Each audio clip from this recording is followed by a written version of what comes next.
जय हिंद मित्रों। आजना विडियो में આપણે ટેટ 1 नवा सिलेबस मुजब विभाग 4 विषय गणितना टॉप 50 एमसीक्यू જોઈશું। 30 गुणનો આ ટોપિક છે। 30 પ્રશ્નો પૂછવામાં આવે છે અને 30 ગુણ હોય છે।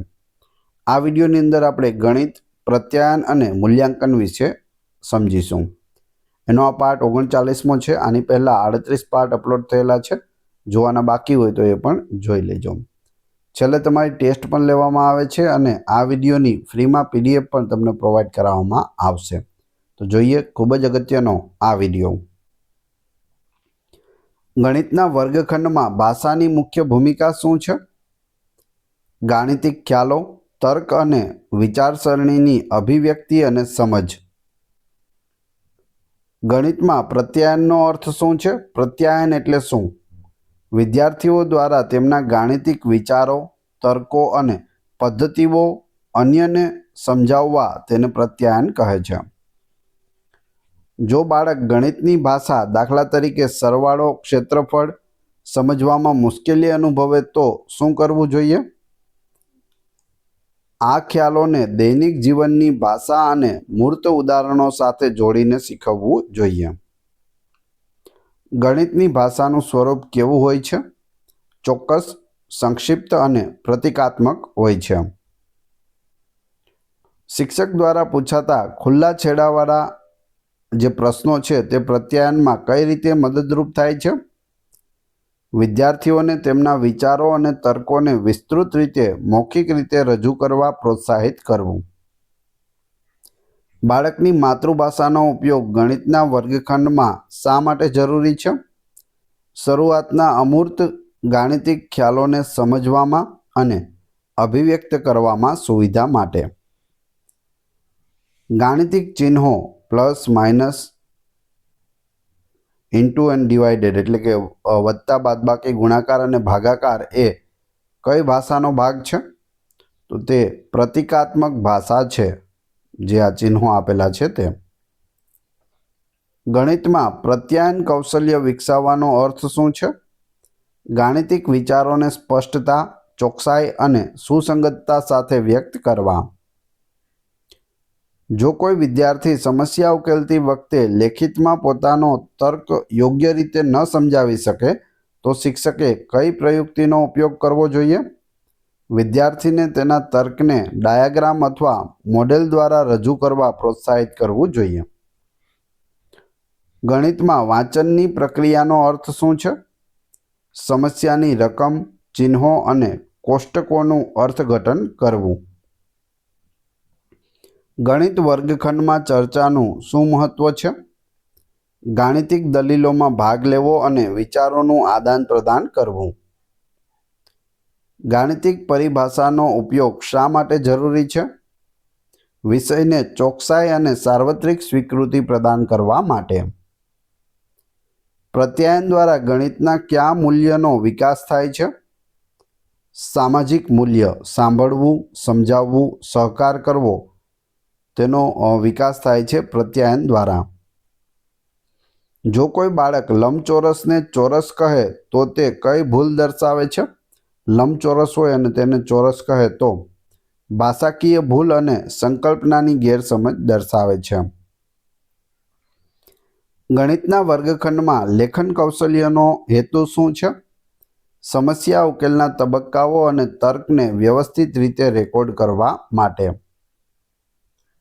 ગણિત શિક્ષણમાં પ્રત્યાયન અવરોધો ક્યાં હોઈ શકે? ગણિતની કઠિન પરિભાષા, શિક્ષકની અસ્પષ્ટ ભાષા અથવા બાળકની પૂરતી શબ્દભંડોળનો અભાવ એટલે બાળકનો પૂરતા શબ્દભંડોળનો અભાવ। કઈ પ્રવૃત્તિ દ્વારા ગણિતમાં પ્રત્યાયન સુધારી શકાય છે? તમારી પદ્ધતિ સમજાવો અથવા સમસ્યા બનાવો અને જૂથ ચર્ચા જેવી પ્રવૃત્તિઓ દ્વારા ગણિતમાં છે તે પ્રત્યાયન સુધારી શકાય છે। ગણિતમાં સંદર્ભોનો ઉપયોગ પ્રત્યાયનને કઈ રીતે મદદ કરે છે? અમૂર્ત ખ્યાલોને વાસ્તવિક જીવનની પરિસ્થિતિઓ સાથે જોડીને વાતચીતને સરળ બનાવીને। ગણિતમાં કયા પ્રકારનો પ્રશ્ન વિદ્યાર્થીના તર્કના પ્રત્યાયનનું શ્રેષ્ઠ મૂલ્યાંકન કરે છે? તમે આ સમસ્યાનો ઉકેલ કેવી રીતે મેળવ્યો તે સમજાવો એ પૂછીને. ગણિતના વર્ગખંડમાં શિક્ષકની ભાષા કેવી હોવી જોઈએ? સ્પષ્ટ, ચોક્કસ અને બાળકના સ્તરને અનુરૂપ હોવી જોઈએ. મૂલ્યાંકનનું મુખ્ય કાર્ય શું છે? શિક્ષણના ઉદ્દેશો કઈ હદ સુધી પ્રાપ્ત થયા છે તે નક્કી કરવું અને શિક્ષણમાં સુધારો કરવો. ઔપચારિક મૂલ્યાંકનનું ઉદાહરણ કયું છે? સત્રાંત પરીક્ષા, એકમ કસોટી અથવા માપદંડ આધારિત કસોટી. Option C. અનૌપચારિક મૂલ્યાંકનનું ઉદાહરણ કયું છે? વર્ગખંડની પ્રવૃત્તિઓ દરમિયાન શિક્ષક દ્વારા કરાયેલું અવલોકન, મૌખિક પ્રશ્નોત્તરી અથવા ચર્ચા તે અનૌપચારિક મૂલ્યાંકનનું ઉદાહરણ છે. ઔપચારિક મૂલ્યાંકનનો મુખ્ય હેતુ શું છે? વિદ્યાર્થીઓને પ્રમાણપત્ર આપવું, ગ્રેડ આપવા અને ચોક્કસ સમયગાળામાં સિદ્ધિનું માપન કરવું. અનૌપચારિક મૂલ્યાંકનનો મુખ્ય હેતુ શું છે? શીખવાની પ્રક્રિયામાં તાત્કાલિક પ્રતિપોષણ આપવું અને વિદ્યાર્થીની શીખવાની ખામીઓનું નિદાન કરવું. મિત્રો, વિડીયો પસંદ આવી રહ્યો હોય તો લાઈક અવશ્ય કરી દેજો અને ચેનલ ઉપર નવા હોય તો ચેનલને સબસ્ક્રાઈબ કરી બેલ આઇકોન પ્રેસ કરવાનું ના ભૂલશો, જેથી રોજે રોજ આપને નવા વિડીયો મળતા રહે. સતત અને સર્વગ્રાહી મૂલ્યાંકન CCE કન્ટિન્યુઅસ એન્ડ કોમ્પ્રિહેન્સિવ એવેલ્યુશન માં કયા પ્રકારનું મૂલ્યાંકન વધુ મહત્વનું છે? ઔપચારિક અને અનૌપચારિક બંનેનું સંયોજન હોવું જોઈએ. નિદાનાત્મક કસોટી કયા પ્રકારના મૂલ્યાંકનનો ભાગ છે? બંનેનો ભાગ બની શકે, પરંતુ તેનો હેતુ અનૌપચારિક મૂલ્યાંકન એટલે કે નિદાન જેવો છે. ગણિતમાં રચનાત્મક મૂલ્યાંકન ક્યારે કરવામાં આવે છે? શિક્ષણ અધ્યયન પ્રક્રિયા દરમિયાન કરવામાં આવે છે. ગણિતમાં સંકલિત મૂલ્યાંકન ક્યારે કરવામાં આવે છે? સંકલિત મૂલ્યાંકન સત્ર, એકમ અથવા અભ્યાસક્રમના અંતે કરવામાં આવે છે. પોર્ટફોલિયો એ કયા પ્રકારનું મૂલ્યાંકન સાધન છે? અનૌપચારિક સાધન છે. સમય સાથે બાળકની પ્રગતિ દર્શાવે છે. ગણિતના મૂલ્યાંકનમાં વિદ્યાર્થીની ભૂલોનું વિશ્લેષણ શા માટે જરૂરી છે? બાળકની વિચારવાની તરાહ અને ખ્યાલની ગેરસમજનું નિદાન કરવા માટે. રૂબ્રિક્સનો ઉપયોગ ગણિતમાં ક્યારે થાય છે? પ્રકલ્પ કાર્ય, પ્રવૃત્તિઓ અથવા ખુલ્લા છેડાવાળા પ્રશ્નોના મૂલ્યાંકન માટે ચોક્કસ માપદંડ નક્કી કરવા માટે રૂબ્રિક્સનો ઉપયોગ ગણિતમાં થાય છે. ઔપચારિક મૂલ્યાંકનમાં કઈ લાક્ષણિકતાઓ હોવી જોઈએ? વિશ્વસનીયતા, માન્યતા અને વસ્તુનિષ્ઠતા હોવી જોઈએ. ગણિતમાં વસ્તુનિષ્ઠતાનો અર્થ શું છે? મૂલ્યાંકન કરનાર વ્યક્તિગત અભિપ્રાય વિના દરેક માટે જવાબ સમાન હોવો જોઈએ. ગણિતમાં માન્યતાનો અર્થ શું છે? કસોટી ખરેખર તે જ માપતી હોવી જોઈએ જે તે માપવા માટે ડિઝાઇન કરવામાં આવી છે. દાખલા તરીકે તર્કશક્તિ કે ગણતરી. કઈ મૂલ્યાંકન પદ્ધતિ વિદ્યાર્થીઓના તાર્કિક વિકાસ અને વિચારવાની પ્રક્રિયાને માપે છે? ખુલ્લા છેડાવાળા પ્રશ્નો અને સમસ્યા ઉકેલના તબક્કાઓનું અવલોકન. અનૌપચારિક મૂલ્યાંકન માટે કયું સાધન વધુ ઉપયોગી છે? અવલોકન, નોંધો અને ચેકલિસ્ટ વધુ ઉપયોગી છે. ગણિતમાં સ્વમૂલ્યાંકનની પ્રયુક્તિ ક્યારે ઉપયોગી છે? વિદ્યાર્થીઓને પોતાની ભૂલો સુધારવા, પ્રગતિનું વિશ્લેષણ કરવા અને જવાબદારી લેવા પ્રોત્સાહિત કરવા ઉપયોગી છે. સતત મૂલ્યાંકનનું શું મહત્વ છે? નિયમિત પ્રતિપોષણ દ્વારા શિક્ષણ અને અધ્યયન પ્રક્રિયાને સતત સુધારતા રહેવું. મૂલ્યાંકનમાં ગણતરીની ભૂલ અને સંકલ્પનાની ભૂલ વચ્ચેનો તફાવત શા માટે જરૂરી છે? ઉપચારાત્મક શિક્ષણ માટે યોગ્ય ધ્યાન કેન્દ્રિત કરવા માટે, માત્ર ગણતરી સુધારવી કે ખ્યાલ સમજવો નહીં. ઔપચારિક કસોટીની રચનામાં પ્રથમ પગલું શું છે? કસોટીના ઉદ્દેશ્યો અને બ્લુપ્રિન્ટ તૈયાર કરવી. અનૌપચારિક મૂલ્યાંકનના પરિણામો ક્યાં નોંધવા જોઈએ? અવલોકન નોંધો અને શિક્ષક ડાયરીમાં નોંધવા જોઈએ. ગણિતમાં સહપાઠી મૂલ્યાંકનનો ફાયદો શું છે?